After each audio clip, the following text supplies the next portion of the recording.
క్రీస్తునందు సహోదరి సహోదరులారా, ప్రభువైన యేసుక్రీస్తు నామములో హృదయపూర్వక వందనాలండి. ముందుగా ఎంత మంచి సమయాన్ని ఇచ్చిన తండ్రైన దేవునికి ప్రభువైన క్రీస్తు ద్వారా కృతజ్ఞతాస్తుతులు చెల్లిస్తున్నానండి. అందరూ బాగున్నారండి. వాక్యం చదువుకున్న తర్వాత ప్రార్థన చేసుకొని తర్వాత పాఠంలోకి వెళ్దామండి. మత్తయి గారు రాసిన సువార్త 5వ అధ్యాయం. మత్తయి గారు రాసిన సువార్త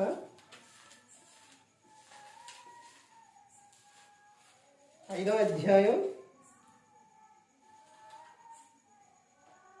43వ వచనం నుంచి, నీ పొరుగువాని ప్రేమించి నీ శత్రువును ద్వేషించమని చెప్పబడిన మాట మీరు విన్నారు కదా.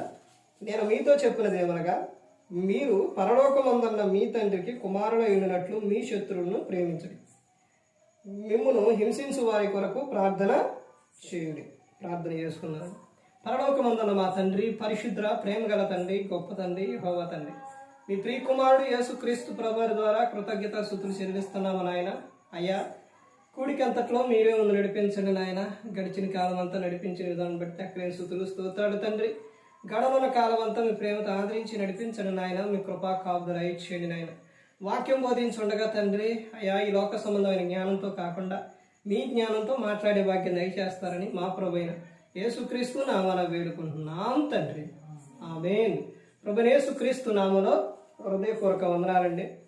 దేవుని కుమారుడు యేసుక్రీస్తు ప్రభు ఈ లోకానికి వచ్చిన తర్వాత పరలోక రాజ్యం సమీపిస్తుంది కనుక మారు మనసు పొందమని ప్రకటింప మొదలుపెట్టారు. అంశం పాఠం పేరు ఏంటంటే, నూతన సంవత్సరంలోనికి వెళ్లే ముందు నువ్వు తెలుసుకోవలసిన విషయాలు. నూతన సంవత్సరంలోనికి వెళ్లే ముందు తెలుసుకోవలసిన విషయాలు అంటే, నూతన సంవత్సరము, నూతనత్వము 3 విధాలుగా కనబడుతుంది. ఒకటి శాశ్వతమైనది, అదే పరలోకం సంబంధమైనది, అదే బాత్మేషం. యోహాను సువార్త 3వ అధ్యాయం 3వ వచనం నుంచి ఉంటుంది అన్నమాట. ఒకడు నీటి మూలంగాను ఆత్మ మూలంగాను జన్మించాలి. అలా జన్మించితేనే దేవుని రాజ్యంలో చేరతారు. ఇది నూతన జన్మ. ప్రతి ఒక్కరికి కూడా క్రీస్తులోని నూతన జన్మ. క్రీస్తునందున్న వారికి ఏ శిక్ష విధి లేదు. ఇది నూతన జన్మ. తర్వాత రెండోది ఎక్కడి నుంచి మొదలవుతుందంటే, రెండోది వివాహం విషయంలో జన్మ, నూతన జన్మ. తర్వాత మూడో విషయం ఏంటంటే, ఇప్పుడు సంవత్సరం తర్వాత సంవత్సరాలు, ఒక సంవత్సరం నుంచి ఇంకో సంవత్సరానికి వెళ్ళే దాన్ని ఏమంటారంటే నూతన జన్మ. ఈ 3 కూడా మనిషికి చాలా ప్రాముఖ్యమైనవి. ఎందుకనంటే ఈ 3 కూడా ఎవంటి అంటే పండగలు అన్నమాట. నీ పుట్టినరోజులు ఇవే, నీ పండగలు కూడా ఇవే. ఇవి ప్రతి ఒక్కరూ కూడా భూమి మీద మనిషి గ్రంథం అర్థమైతే తెలుస్తుంది. ఇప్పుడు దేవుడు నిన్ను ఎందుకు పిలుచుకున్నారు, దేవుడు నిన్ను ఎందుకు ఆయన దగ్గరకు నిన్ను చేర్చుకున్నారు, ఇది తెలుసుకోవాలి. తర్వాత దేవుడు ఎందుకు నీకు కొత్త సంవత్సరం ఇస్తున్నారు, నూతన సంవత్సరం, ఇది కూడా తెలుసుకోవాలి. యెహోవా నాకు వెలుగాయే, నాకు రక్షణ అయ్యే పాట నేను వచ్చినప్పుడు ఈ పాట పాడాలి అనుకున్నాను. తర్వాత సహోదరి అక్క ఈ పాటలు పాడిన తర్వాత దీన్ని రేపు పాడదాము అనుకున్నాను. కానీ మరలా ఆలోచన ఏంటంటే, రేపు కాదు ఈరోజే పాడాలి అని ఆలోచనలే ఉంది. అందులోని ఒక్కొక్క వచనంలో ఒక్కొక్క దాంట్లోనే ఒక్కొక్క అర్థం ఉంది. దేవుడు నిన్ను పిలుచుకుంది అందులోనే యెహోవా నాకు వెలుగాయే, నాకు రక్షణయే, ఆయన వెలుగు రక్షణ. తర్వాత నేను ఎవరికి కూడా, ఆయన నాకు రక్షణగా ఉండి నేను ఎవరికి కూడా భయపడను అని ఉంటుంది.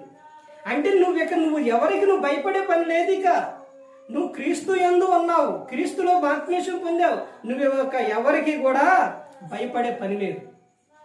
ఇప్పుడు నువ్వు అలా దేవుళ్ళలోకి వచ్చిన నీవు, దేవుడు నీకు సంవత్సరం తర్వాత సంవత్సరం ఇస్తున్నారు అంటే నువ్వు అక్కడ చేయవలసిన విషయాలు ఆ కింద 3 వచనాల్లోనే కనబడుతుంది.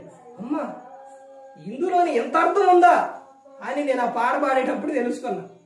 అందులోని ఏంటంటే, ఆ తర్వాత ఆయన తల్లిదండ్రి నిన్ను విడిచినా గానీ ఆపత్ కాలమందు నేను నిన్ను చేయి విడవను అని చెబుతున్నారు. ఒక వచనంలో ఉంది. రెండవ వచనంలో ఏముందంటే, నేను పారబడే పూర్తి గమనించాను ఏంటి ఇందులో ఉన్న అర్థం అనేది. తర్వాత నేను యెహోవా మందిరంలో స్తుతిగానము చేయుదును అని ఉంటుంది రెండవ వచనంలో. అంటే నిత్యం నువ్వేం చేయాలంటే స్తుతిగానం చేయాలి. తర్వాత మూడవ వచనంలో ఏముందనంటే, అక్కడ తన ఆజ్ఞల చొప్పున నడువుటకు కృప బట్టి కృప ఇచ్చిండు అనమాట. కృపతో నింపిండంట దేవుడు. కృపతో, ఆయన కృప నిత్యం ఉండును. కీర్తనలో 106వ కీర్తన, 107వ కీర్తన, ఈ కీర్తనలో ఉంటుందన్నమాట. ఆయన కృప నిత్యం ఉండును. ఆయన కృప నిన్ను విడిచిపెట్టి పోదు. ఎందుకు ఆయన నీ పట్ల కృప కలిగి ఉన్నారు? నిత్యం నీ పట్ల ఎందుకు కృప కలిగి ఉన్నారంటే, అక్కడ ఉన్న అర్థం ఏంటంటే, ఈ వచనాల్లో, కింద వచనాల్లో, తన ఆజ్ఞల చొప్పున నడుచుటకు. దేవుని కృప లేకుండా తన ఆజ్ఞ ప్రకారంగా నడవలేము. దేవుని కృప లేకపోతే పాపంలో పడిపోతారు. దేవుని కృప ఉంది కాబట్టి ఆ పాపము నుండి నువ్వు రక్షింపబడ్డావు. అందుకనే దేవుని కృప నీకు నిత్యం కూడా తోడయ్యే ఉన్నది. చూడండి, ఇక్కడ ఏమని చెప్తున్నారంటే, నూతన సంవత్సరంలోనికి వెళ్లే ముందు తెలుసుకోవలసిన కొన్ని విషయాలు, మనం ఆ విషయాలు చూసి త్వరగా మనం ముగించుకోవడానికి ప్రయత్నం. ఎందుకనంటే నేను వేరే చోటకి వెళ్ళారు కాబట్టి. మత్తయి సువార్త 5వ అధ్యాయం 44వ వచనంలో ఏమని చెబుతున్నారంటే, ఇక్కడ చూడండి, నేను మీతో చెప్పున్నదేమనగా, మీరు పరలోకమందున్న మీ తండ్రికి కుమారులు అయ్యుండునట్లు మీ శత్రువులను ప్రేమించుడి. మీకు ఎవరైతే శత్రువులుగా ఉన్నారో వారిని ఏం చేయాలి? నువ్వు క్షమించాలి. క్షమించకపోతే ఎలాగా? అర్థమవుతుందండి. నువ్వు ఒక వ్యక్తి నిన్ను ఏదన్నా అన్న తర్వాత నువ్వు ఆ వ్యక్తి దగ్గరకు వెళ్ళి క్షమించమని అడిగినావు. అయినా కానీ వాళ్ళు గన నీతో మాట్లాడకపోయినా, లేకపోతే నిన్ను చూసినప్పుడు తలదించుకొని పోయినా, కానీ నువ్వు చేయవలసింది ఏంటంటే, ప్రభువా వారిని క్షమించు ప్రభువానని వారి కోసం ప్రార్థన చేయాలి. నేను ఇలా అన్నాను, నన్ను క్షమించమని దేవునికి నువ్వు ప్రార్థన చేయాలి. తర్వాత కింద ఏమని చెబుతున్నారంటే, మిమ్మును హింసించు వారి కొరకు ప్రార్థన చేయాలి. అర్థమైందండి. ఇది నువ్వు నూతన సంవత్సరంలోకి వెళ్లే ముందే నువ్వేం చేయాలి? వీటిని చెయ్యాలి. నువ్వు బాప్తిస్మం పొందే ముందే ఏం చేయాలి? ఇవి చెయ్యాలి. నువ్వు కొత్త సంవత్సరంలోనికి వెళ్లే ముందే ఇవి చెయ్యాలి. తర్వాత ఇంకా ముందుకు వెళ్తూ చూడండి, అపోస్తలుడైన పౌలు గారు మీరెవరో అని చెబుతున్నారో చూడండి ఒకసారి. నూతన సంవత్సరంలోకి వెళ్లే ముందు చాలా మంది నా బ్రతుకు ఇంతేనండి, ఇంతే అని అనుకుంటారు కదా. నువ్వెవరో ఏంటో అన్నది చెబుతున్నారు చూడండి. కొరింథీయులకు అపోస్తలుడైన పౌలు గారు కొరింథీయులకు రాసిన మొదటి పత్రిక 6వ అధ్యాయం 19వ వచనం నుంచి చూడండి. మీ దేహము దేవుని వలన మీకు అనుగ్రహింపబడి మీలోనున్న పరిశుద్ధాత్మకు ఆరమే ఉన్నదని మీరు ఎరగరా? మీరు మీ సొత్తు కారు. మీరెవరంట? మీ సొత్తు కారుగా. మీది మీ జీవితం కాదు. మీరు క్రీస్తులోని బాప్తిస్మం పొందారు, క్రీస్తులోనికి వచ్చారు. ఇప్పుడు మీరు మీ సొత్తు కాదు. మీరు ఎవరంట? అదే కింద చెబుతున్నారు చూడండి. ఎవరంటే, విలువ పెట్టి కొనబడిన వారు గనుక మీ దేహముతో దేవుణ్ణి మహిమపరచుడు. మీరెవరంట? విలువ పెట్టి కొనబడిన వారు మీరు. ఆయన అమూల్యమైన రక్తము చేత మిమ్మల్ని ఏం చేశారు? కొనుక్కున్నారు మిమ్మల్ని. అంటే మనందరినీ కొన్నారు. అర్థమైందండి. అంటే అపోస్తలుడైన పౌలు గారు కొరింథీ సంఘానికి చెబుతూ అక్కడ సంఘంతో చెబుతున్నారన్నమాట. మీరు ఎవరనంటే, మీరు విలువ పెట్టి కొనబడిన వారు. ఇకనైనా కానీ నూతన సంవత్సరంలోనికి వెళ్లే ముందు నువ్వు ఇక బాధపడే పని లేదు. నువ్వెవరవనంటే దేవుని సొత్తు. నువ్వెవరంటే విలువ పెట్టి కొనబడిన వారు మీరు. తర్వాత ఇంకా ముందుకెళ్ళదు. ఇంకా ఏం చెబుతున్నారో అపోస్తలుడైన పౌలు గారు కొరింథీయులకు రాసిన 2వ పత్రిక, అపోస్తలుడైన పౌలు గారు 2వ పత్రిక 12వ అధ్యాయం 14వ వచనం చూడండి. ఇదిగో ఈ 3వసారి మీ యొద్దకు వచ్చుటకు సిద్ధముగా ఉన్నాను. వచ్చినప్పుడు మీకు భారముగా నుండను. మీ సొత్తును కాదు, మిమ్మునే కోరుచున్నాను. పిల్లల తల్లిదండ్రుల కొరకు కాదు, తల్లిదండ్రులే పిల్లల కొరకు ఆస్తి కూర్చదగినది కదా. ఇక్కడ చెబుతున్న విషయం ఏంటంటే, నేను ఎవరిని కోరుతానంట? ఎవరిని కోరుతున్నా? మీ సొత్తును కాదు, మీ సొమ్మును, అక్కడ పైన చూడండి, మీ సొత్తును కాదు మిమ్మునే కోరుచున్నాను. మీరిచ్చే దానిని కాదు కోరేది. నేను ఎవరిని కోరుతున్నా? మీరు కావాలి. దేవునికి ఎవరు కావాలి? మీరు కావాలి అని చెబుతున్నారు. మిమ్మునే కోరుచున్నాను అనేది సేవకుడు చెబుతున్నాడు. అంటే కొరింథీ సంఘానికి రెండోసారి పత్రిక రాస్తూ చెబుతున్న విషయం అనమాట. నేను మీ సొత్తును కాదు కోరేది, మిమ్మునే కోరుచున్నాను అని చెబుతున్నారు. తీతుకు 2వ అధ్యాయం అపోస్తలుడైన పౌలు గారు తీతుకు చెబుతున్న విషయం చూడండి. తీతుకు 2వ అధ్యాయం 14వ వచనం చూడండి. ఆయన సమస్తమైన దుర్నీతి నుండి మనలను విమోచించి సత్క్రియల యందు ఆసక్తి గల ప్రజలను తన కోసరము పవిత్రపరుచుకొని తన సొత్తుగా చేసుకున్నటకు తన్ను తానే మన కొరకు అర్పించుకొనెను. చూశారండి, ఎందుకొరకు యేసుక్రీస్తు ప్రభువారు శిలువలో ప్రాణం పెట్టారంటే ఆయన సమస్తమైన దుర్నీతి నుండి మనలను విమోచించడానికి సత్క్రియలందు ఆసక్తి గల ప్రజలను తన కోసము పవిత్రపరుచుకొని. ఎవరి కోసం అంట? తన కోసం, క్రీస్తు కోసం. ఎవరు కావాలి? పవిత్రమైన పిల్లలు కావాలి, పరిశుద్ధులైన పిల్లలు కావాలి. పరుచుకొని తన సొత్తుగా చేసుకున్నటకు తన్ను తానే మన కొరకు అర్పించుకొనిను. యేసుక్రీస్తు ప్రభువారండి మన కోసం మనను పవిత్రపరిచి తన పిల్లలుగా చేసుకున్నటకు మన కోసం ఆయన శిలువలో ఏం చేశారు? తన ప్రాణాన్ని పెట్టారు. ఇప్పుడైనా కానీ నువ్వు తెలుసుకోవాల్సిన విషయం ఇంకా ముందుకెళ్తే చూడండి. కొరింథీయుల అపోస్తలుడైన పౌలు గారు కొరింథీయులు రాసిన మొదటి పత్రిక 7వ అధ్యాయం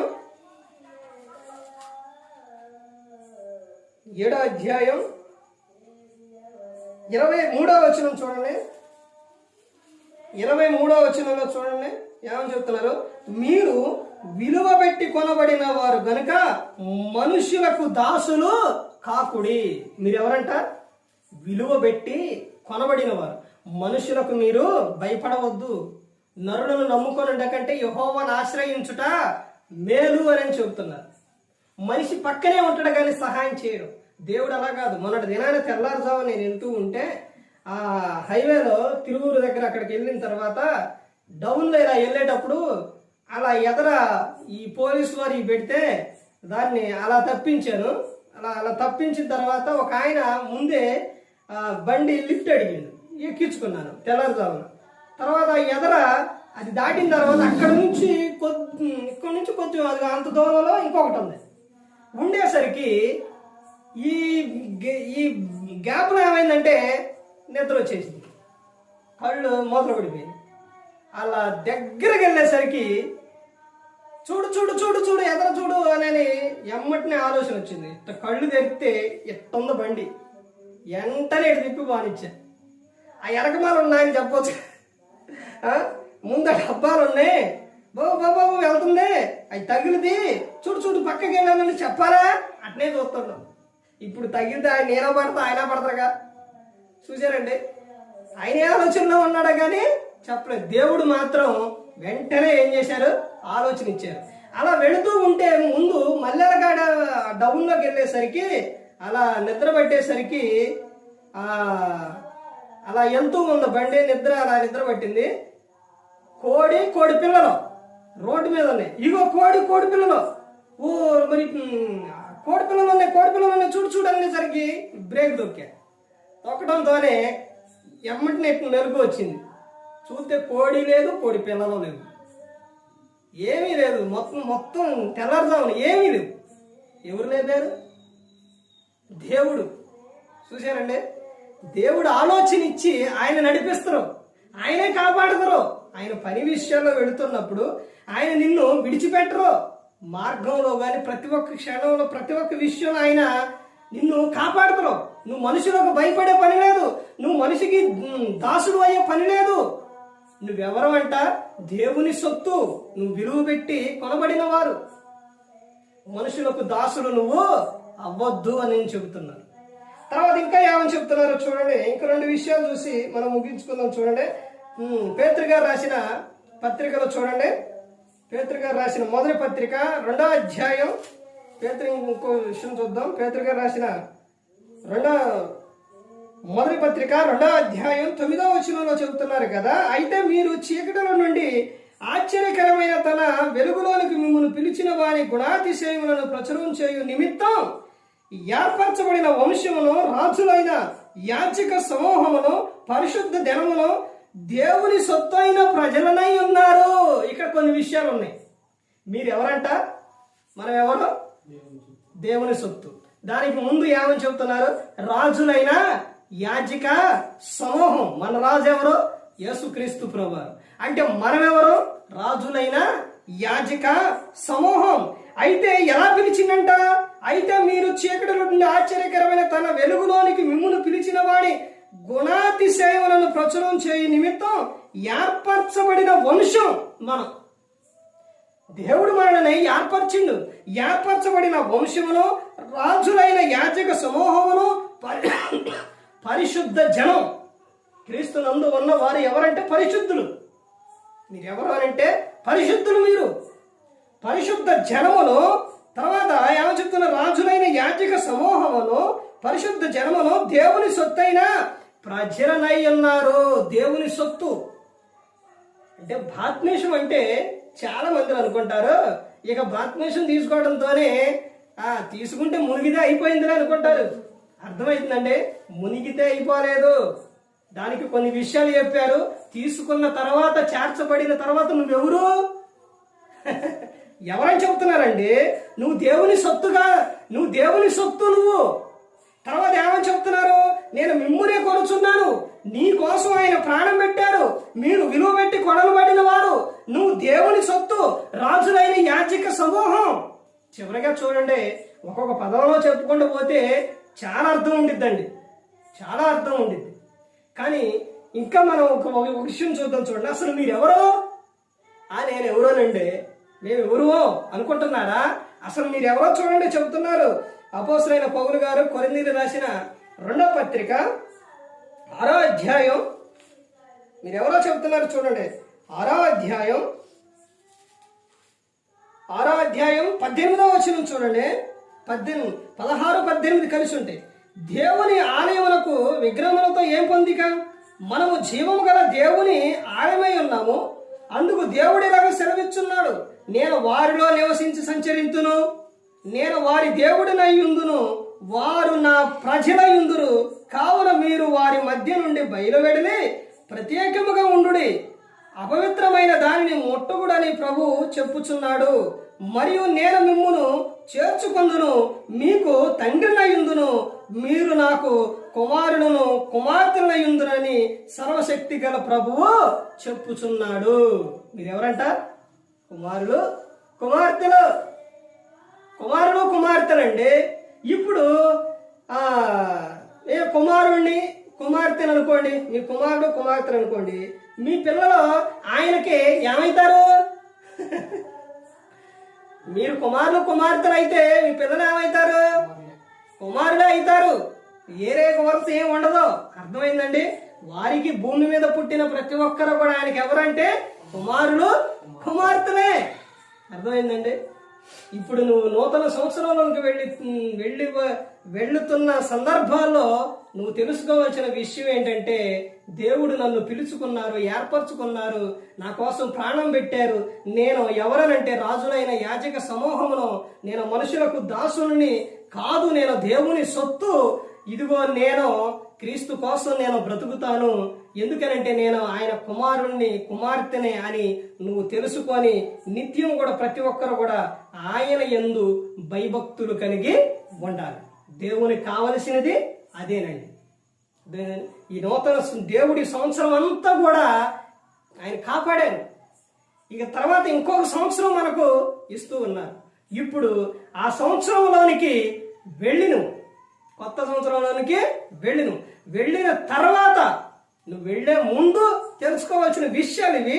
వెళ్ళిన తర్వాత ఏం చేయాలన్నది ప్రభు చిత్తం అయితే రేపు మరలా కోడికలో తెలుసుకుందాం. నూతన సంవత్సరంలోనే మనం ఆ విషయాలు వెళ్ళిన తర్వాత వచ్చిన తర్వాత ఇప్పుడు ఏం చేయాలి, ఇప్పుడు ఎలా ఉండాలి అనే విషయాన్ని బట్టి ఆ విషయం మీద రేపు మనం నేర్చుకుందామండి. మరి మనందరి కోసం యేసుక్రీస్తు ప్రభువారు ఈ లోకానికి వచ్చి మనందరి కోసం సిలువలో తన ప్రాణాన్ని పెట్టి ఉన్నారు. మరి ఈ విధంగా నిలబెట్టి మాట్లాడించిన తండ్రి దేవునికి కృతజ్ఞతాస్తుతులు చెల్లిస్తూ ఇంతవరకు శ్రద్ధగా ఉన్న మీకు ప్రభు పేరున హృదయపూర్వకంగా చెల్లిస్తూ ఈ మాటలు ముగిస్తున్నాను. అందరికీ వందనాలండి.